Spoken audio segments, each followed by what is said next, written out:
अस्सलाम वालेकुम दोस्तों, कैसे हो आप लोग। तो आज के अपने इस केमिस्ट्री के लेक्चर में हम लोगों ने केमिस्ट्री के चैप्टर नंबर 1 के जो स्मार्ट सिलेबस के मुताबिक टॉपिक्स हैं उन पर निशान लगाने हैं। यानी हम लोगों ने स्मार्ट सिलेबस के मुताबिक जो चैप्टर नंबर 1 के टीसीटीवी की तरफ से टॉपिक सिलेक्ट किए गए हैं उन टॉपिक्स के अंदर जो इंपॉर्टेंट क्वेश्चंस बनते हैं उन तमाम क्वेश्चंस पर हम लोग निशान लगवाएंगे। तो ये वीडियो थोड़ी सी लंबी होने वाली है क्योंकि हम लोग उन क्वेश्चंस को थोड़ा सा जो है वो एक्सप्लेन भी करेंगे। आप लोग इस वीडियो को एंड तक जरूर देख लीजिएगा। आप लोग केमिस्ट्री की बुक निकाल लो और साथ पेन रखो अपने साथ आप लोग, और थोड़ा सा पानी भी रख लो क्योंकि थोड़ी सी लंबी वीडियो होने वाली है। ऐसा ही समझ लो कि हम लोग इस वीडियो में पूरे चैप्टर को दुराई कर देंगे और उन तमाम अहम पॉइंट्स की बात करने वाले हैं जो कि एग्जाम के हवाले से बहुत इंपॉर्टेंट हैं। अगर आप दोस्तों फर्स्ट टाइम हो हमारे इस चैनल पर तो इसको सब्सक्राइब जरूर कर दीजिए, बेल के बटन पर क्लिक कर दीजिए, वीडियो को लाइक और शेयर कर दीजिए ताकि आप लोगों को नेक्स्ट चैप्टर की जो वीडियो है वो बर वक्त मिल सके। इसी तरह से हम लोग फिजिक्स केमिस्ट्री के तो हम लोग ये अपलोड कर ही रहे हैं, लेकिन फिजिक्स और जो बायोलॉजी है उसके भी स्मार्ट सिलेबस के मुताबिक जो टॉपिक्स बनते हैं उनके पॉइंट्स को हाईलाइट करके जो है वो आपको निशान जरूर लगवाएंगे। अगर दोस्तों आप लोगों ने लाइक नहीं किया तो वीडियो को लाइक जरूर कर दो, और आप लोग केमिस्ट्री की जो बुक है 9th क्लास की केमिस्ट्री की उसको ओपन कर लो, और सबसे पहला जो चैप्टर है 9th क्लास की केमिस्ट्री का वो है फंडामेंटल ऑफ केमिस्ट्री। अब ये फंडामेंटल ऑफ केमिस्ट्री में जो स्मार्ट सिलेबस में शामिल किया गया है वो टॉपिक है बेसिक डेफिनेशन। अब दोस्तों बेसिक डेफिनेशन में आप लोगों ने जो निशान लगाना है वो निशान लगाना है कि what is meant by matter, यानी मैटर से क्या मुराद है या what is a matter question paper में आता है। तो आपने लिखना है matter is a simplified define as anything that has mass and occupy space, यानी हर वो चीज जो मास रखती है और जगह घेरती है उसको मैटर कहते हैं। अब देखो यूनिवर्स की हर चीज का मास भी होता है, जगह भी घेरती है, तो यूनिवर्स की हर चीज किसकी बनी है, मैटर की। उसके बाद नेक्स्ट जो पॉइंट आपने बेसिक डेफिनेशन में याद रखना है वो याद रखना है व्हाट आ सब्सटेंस, यानी सब्सटेंस क्या है, अ पीस ऑफ मैटर यानी माते का टुकड़ा इन पुअर फॉर्म मीन्स खालस हालत में, इज टर्म्ड एज सब्सटेंस, जिसे सब्सटेंस कहते हैं। यहां तक दोस्तों आप लोग निशान लगा लोगे। उसके बाद मिक्सचर किसे कहते हैं, इन पुअर मैटर यानी ना खालस मादा इज कॉल्ड मिक्सचर। तो ये बच्चों आप लोगों को इस पॉइंट का पता होना चाहिए। उसके बाद आप लोगों को पेपर में क्वेश्चन आएगा कि difference between physical and chemical properties.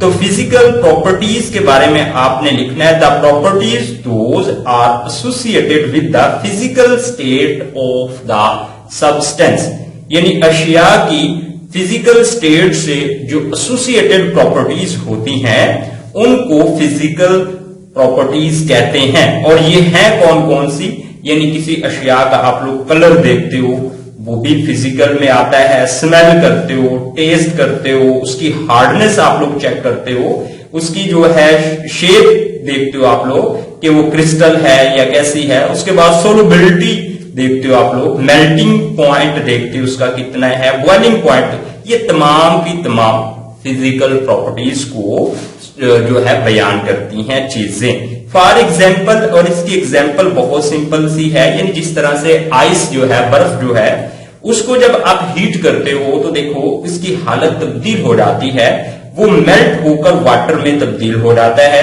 और जब उसी वाटर को आप लोग जो है फर्दर हीटेड करते हो यानी और गर्म करते हो तो ये बॉयल होकर स्टीम बन जाता है यानी भाप बन जाता है।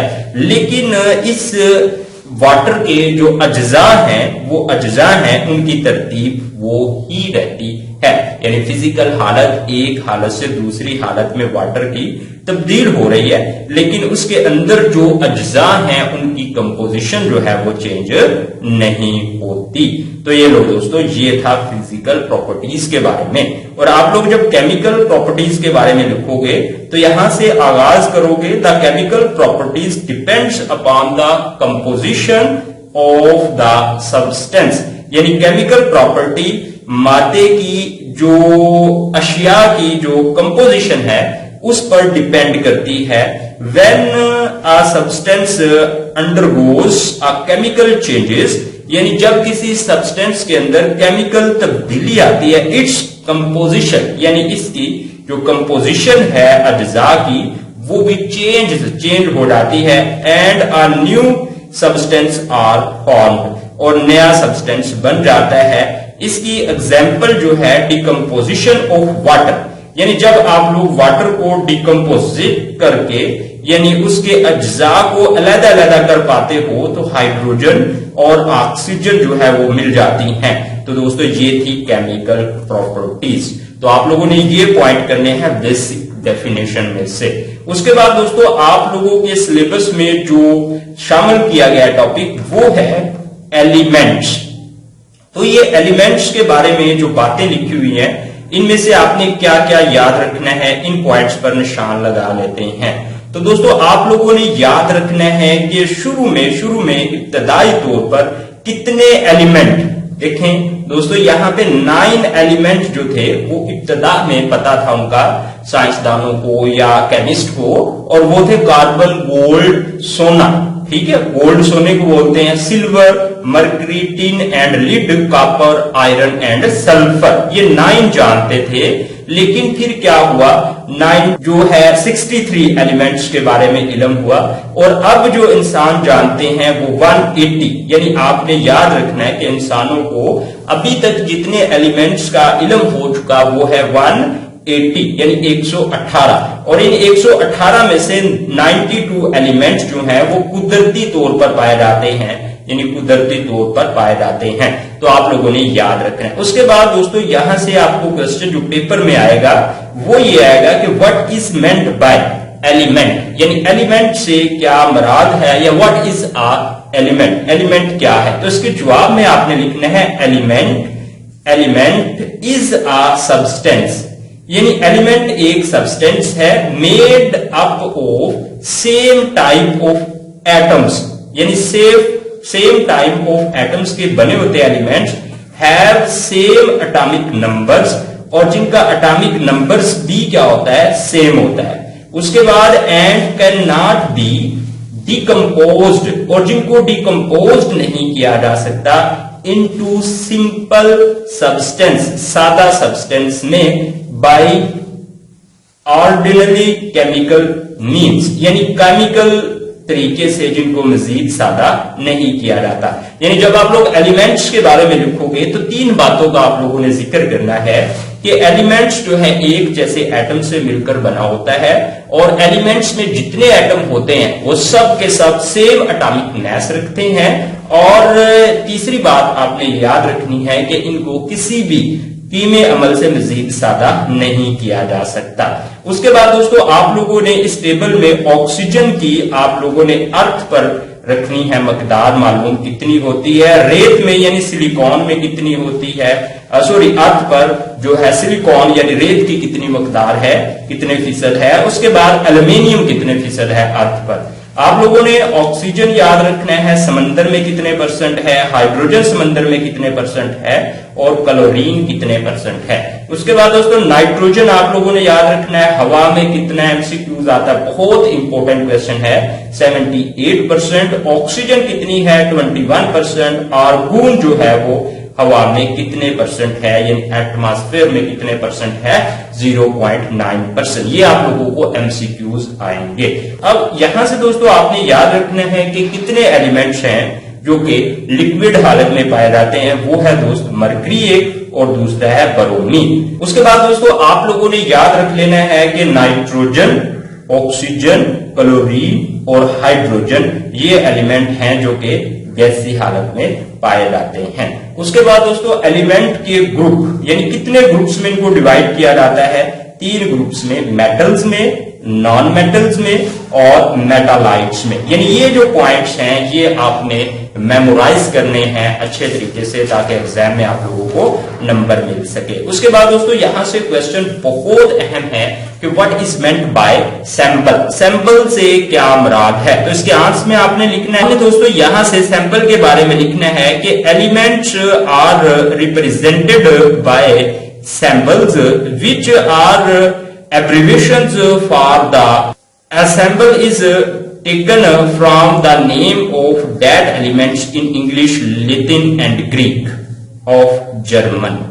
If it is one letter, it will be capital H for hydrogen and N for nitrogen and C for carbon.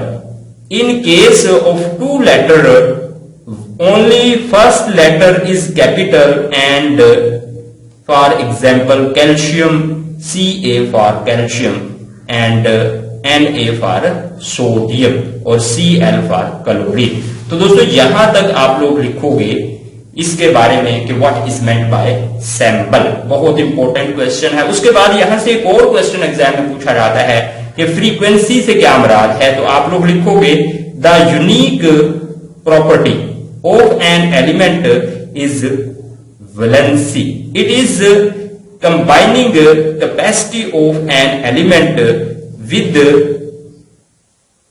other elements, यानी एक एलिमेंट की दूसरे एलिमेंट के साथ जो मिलने की इस तादाद होती है उसको वैलेंसी कहते हैं। इट्स डिपेंड्स यानी वैलेंसी जो है वो इन्हिसार करती है number of elements in outer most shell, यानी आउटर मोस्ट सबसे बाहरी शेल में इलेक्ट्रॉन्स की तादाद पर डिपेंड करती है। यहां से आपको क्वेश्चन आएगा कि what is meant bye valency, यानी वैलेंसी से क्या मुराद है।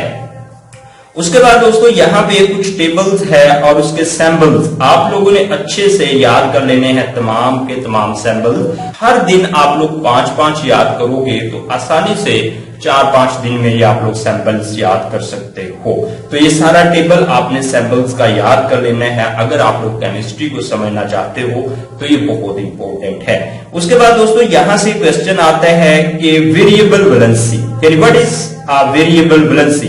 तो इसके जवाब में आपने लिखना है कि some elements show more than one valency, they have variable valency, यानी कुछ एलिमेंट एक से ज्यादा वैलेंसी को जाहिर करते हैं तो वो वैलेंसी इनकी वेरिएबल वैलेंसी कहलाती है।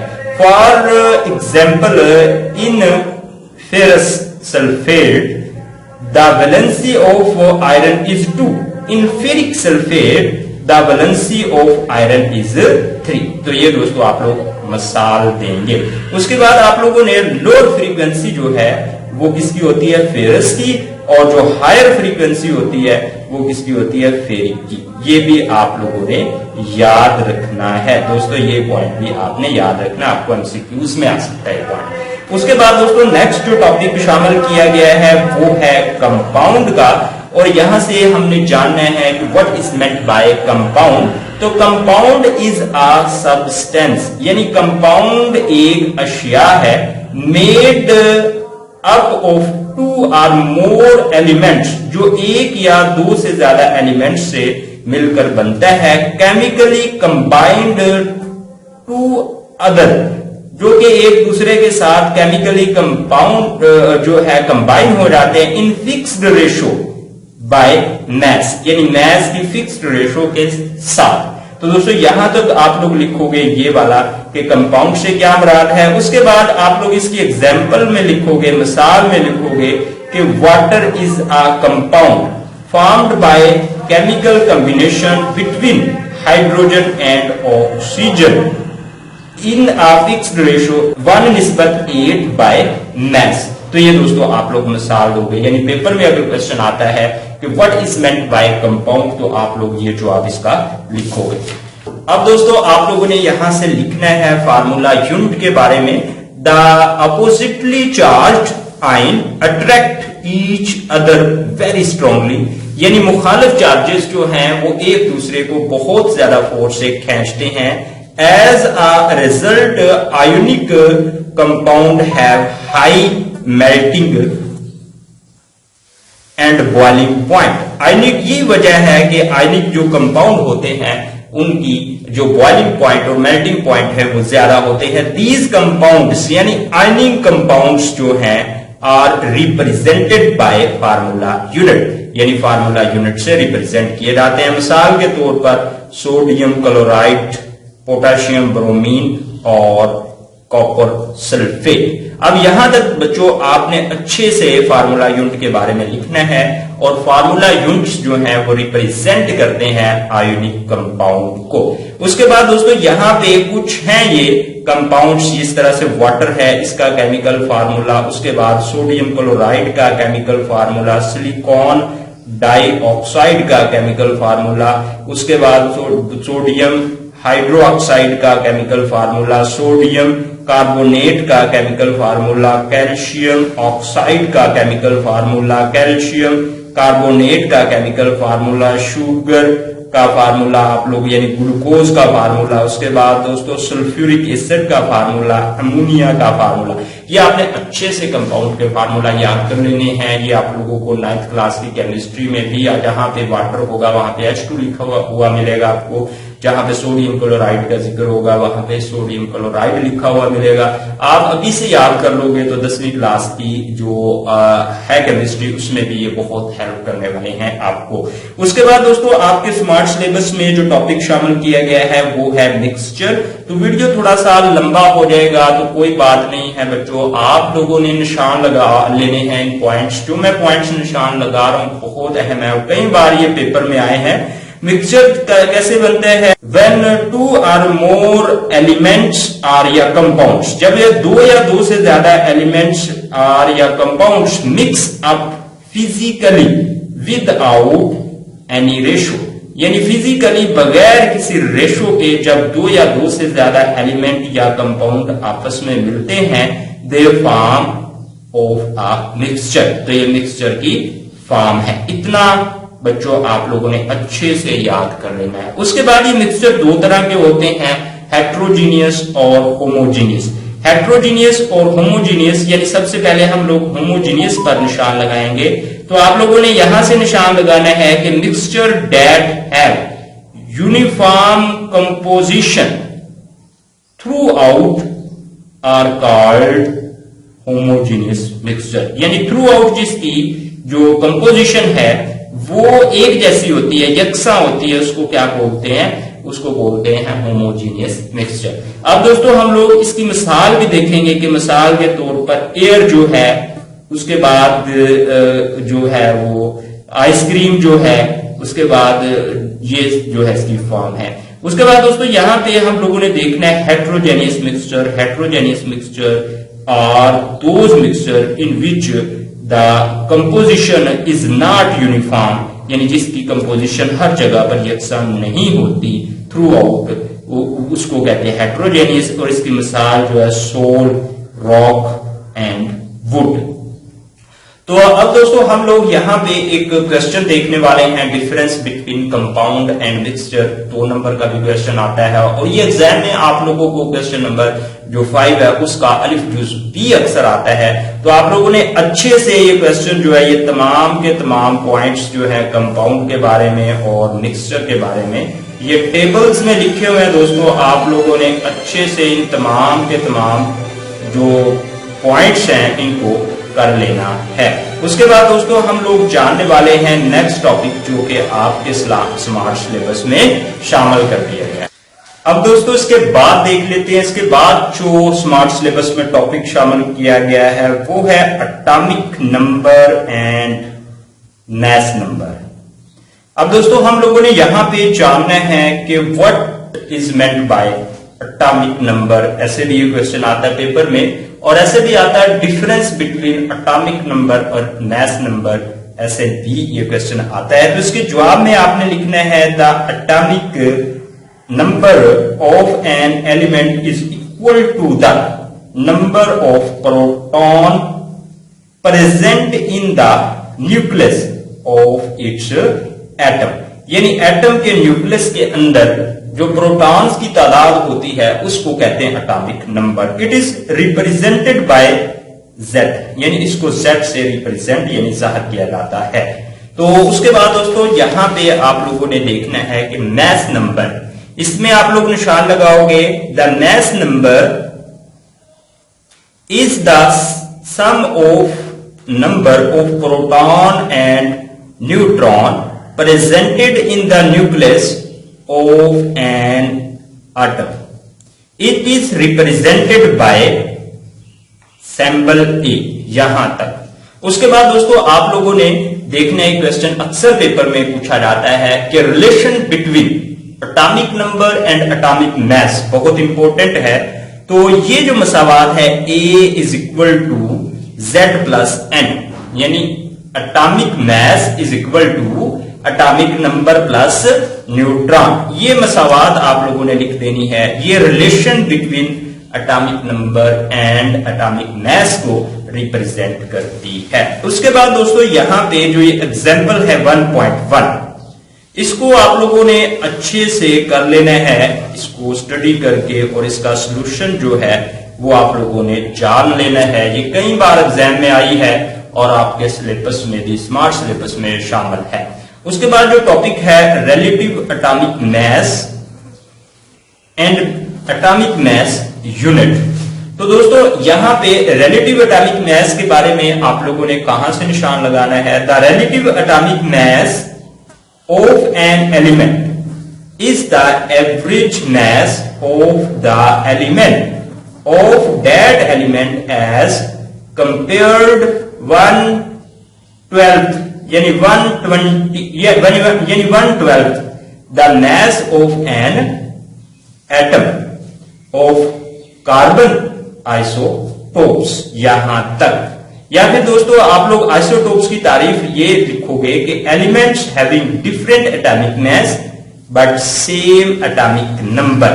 तो ये आइसोटोप्स की डेफिनेशन है, इसको आपने अच्छे से याद कर लेना। रिलेटिव एटॉमिक मास वाला ये मैंने निशान लगवा दिया है। उसके बाद दोस्तों क्वेश्चन ये भी पेपर में आता है कि एटॉमिक मास यूनिट से क्या मुराद है। तो यहां पे आपने लिखना है the unit for relative atomic मास, यानी रिलेटिव एटॉमिक मास का जो यूनिट होगा is called atomic mass unit. The symbol with symbol AMU, यानी इस पॉइंट को आपने निशान लगाना है अच्छे से। उसके बाद दोस्तों आप लोगों को पता होना चाहिए 1 AMU is equal to 1.66 time 10 की पावर -24 ग्राम। ये भी आप लोगों ने याद रखना है। उसके बाद दोस्तों जो आपके स्मार्ट सिलेबस में टॉपिक शामिल किया गया है वो है एम्पिरिकल फार्मूला। अब ये एम्पिरिकल फार्मूला से क्या मुराद है, यानी what is meant bye empirical formula, sir paper में क्वेश्चन आता है। तो आप लोगों ने ये लिखना है the simplest type of formula is called empirical formula, यानी जो फार्मूला उसकी सादा तरीन शक्ल को कहते हैं। It is the simplest whole number ratio of atom represent in compound, यानी ये सादा सी जो है रेशियो को रिप्रेजेंट करता है किसी भी कंपाउंड में एलिमेंट्स की। तो यहां तक आप लोग लिखोगे और इसकी मिसाल आप लोग ये वाली लिखोगे the covalent compound silicon has simplest ratio 1:2, यानी सिलिकॉन एंड ऑक्सीजन। तो सिलिकॉन डाइऑक्साइड की ये दिखाई गई है, ये आप लोग याद कर लोगे, या आप लोग जो है यहां पे तैयार कर लोगे ये जो है ग्लूकोज की सिंपलेस्ट फॉर्म, और ये होती है 1:2:1, और ये इसका जो है ना वो ग्लूकोज का बनता है सिंपलेस्ट फार्मूला, जिसको एम्पिरिकल फार्मूला कहते हैं। तो ये बच्चों अक्सर पेपर में क्वेश्चन आता है। उसके बाद दोस्तों आप लोगों ने फार्मूला यूनिट जो है इसको पहले ही डिफाइन कर लिया है। तो हम लोग आगे देखते हैं मॉलिक्यूलर फार्मूला, ये भी शामिल किया गया है। और ये क्वेश्चन ऐसे भी आता है पेपर में कि difference between empirical formula and molecular formula जो है वो बयान करें। तो यहाँ पे दोस्तों आप लोगों ने याद रखना है कि molecular formula are formed by the composition of atoms, these molecules are represented by molecular formula that show actual number of atoms of each element present in a molecular formula, molecules of that compound। यहां तक तो आपने अच्छे से इसको याद कर लेना। उसके बाद relation between empirical formula and molecular formula के लिए आप लोग ये मसावात याद कर लोगे। उसके बाद दोस्तों यहाँ पे कुछ कंपाउंड्स दिए गए हैं और उनके मॉलिक्यूलर फार्मूला भी है, एम्पेरिकल फार्मूला भी है, इनको आपने अच्छे से तैयार कर लेना है। उसके बाद दोस्तों आपके सिलेबस में ये टॉपिक भी यानी मॉलिक्यूलर मास और मॉलिक्यूलर मास और फार्मूला मास वाला टॉपिक भी आपके सिलेबस में शामिल कर दिया गया है। तो यहां से दोस्तों आप लोगों ने निशान लगाना है the sum of atomic mass are the atoms present in one molecule of a molecular substance is called molecular mass. For example molecular mass of, यहां पे दोस्तों आप लोगों ने याद रखना है क्लोरीन का है 71, वाटर का है 81 और दोस्तों यहां से आपने रखना है कार्बन डाई। ये पॉइंट्स आप लोगों को एमसीक्यूज में आएंगे। अब दोस्तों यहां पे देखो ये है एक मॉलिक्यूलर मास मालूम करना है इस कंपाउंड का और ये मिसाल आपने अच्छे से कर लेनी है, पेपर में कई बार क्वेश्चन पूछा जाता है। उसके बाद दोस्तों यहां से आगे आपने याद करना है कि मॉलिक्यूल फार्मूला मास किसे कहते हैं। उसके बाद दोस्तों आप लोगों ने याद करना है कि यहां पे यानी फार्मूला मास किसे कहते हैं। Formula mass is such case, तो दोस्तों यहां से आप लोगों ने निशान लगाना है कि formula mass is such is the sum of atoms, mass of the sum present in one formula unit of the substance। For example ये दोस्तों आप लोगों ने यहां तक इसको अच्छे से याद कर लेना। उसके बाद दोस्तों एग्जाम्पल नंबर 1.3 ये आपने अच्छे से करनी है। उसके बाद दोस्तों ये आइंस वाला टॉपिक आपके सिलेबस में नहीं है, टाइप मॉलिक्यूल नहीं है। उसके बाद यहाँ पे जो है ये एडवोगेटर नंबर, यानी ये जो एडवोगेटर नंबर एंड मोल ये टॉपिक आपके सिलेबस में, स्मार्ट सिलेबस में शामिल कर दिया गया है। यहां से आपने याद करना है कि एडवोगेटर नंबर से क्या मुराद है। Avogadro number is collection of 6.02 time 10 की power 23 particle. It is represented by symbol Na। यहां तक आप लोगों ने इसको अच्छे से याद करना है। तो 6.0 टाइम 10 की पावर 23 जो है वो पार्टिकल्स होते हैं एक एडवोगेटर नंबर में। जिस तरह से एक दर्जन जो है वो एग्स में 12 अंडे होते हैं, बिल्कुल इसी तरह से। अब दोस्तों इसके बाद आपने इस टॉपिक में क्या देखना है, आप लोगों ने याद करना है मोल किसे कहते हैं। तो इस पे आपने निशान लगा लेना है। A mole is defined as amount of substance that contain 6.02 time 10 की पावर 23 नंबर ऑफ पार्टिकल्स। तो यहां पे दोस्तों आप लोगों ने निशान लगा देना है इस पॉइंट पे। उसके बाद दोस्तों यहां से एक और क्वेश्चन पूछा जाता है कि मूलर मास किसे कहते हैं। तो आप लोगों ने यहां से निशान लगाना है कि mass of substance is either one of the following atom. और ये दोस्तों आप लोगों ने सारा पैराग्राफ जो है वो यहां तक निशान लगा के अच्छे से याद कर लेना है। उसके बाद दोस्तों आपके स्मार्ट सिलेबस में केमिकल कैलकुलेशन वाला टॉपिक जो है वो सेट कर दिया गया है। ये मिसाल नंबर 1.4 भी आपने अच्छे से कर लेनी है, 2 नंबर की आ सकती है। उसके बाद यहां से आप लोगों को यानी मूल मास कैलकुलेशन को आपने देखना है, इसका फार्मूला देखना है कि कैसे से की जाती है और इस पर डिपेंड करने वाला ये न्यूमेरिकल है एग्जाम्पल नंबर 1.5। इसको आपने अच्छे से करना है, 2 नंबर का ये आ सकता है पेपर में। उसके बाद है मूल पार्टिकल कैलकुलेशन। अब मूल पार्टिकल कैलकुलेशन का फार्मूला भी आपने समझना है और इस पर बेस करने वाली ये एग्जाम्पल है 6.1। इसका हल आप लोगों ने जान लेना है।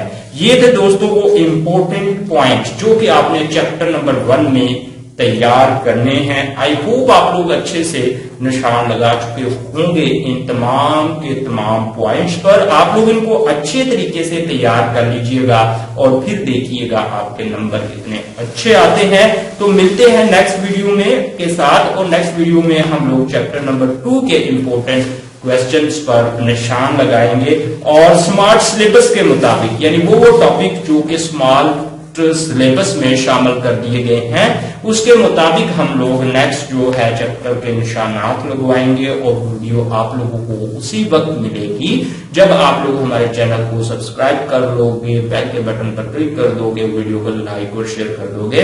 तो ओके दोस्तों, अल्लाह हाफिज, अपना ढेर सारा ख्याल रखो, अपने भाई को इजाजत दीजिए, बाय बाय।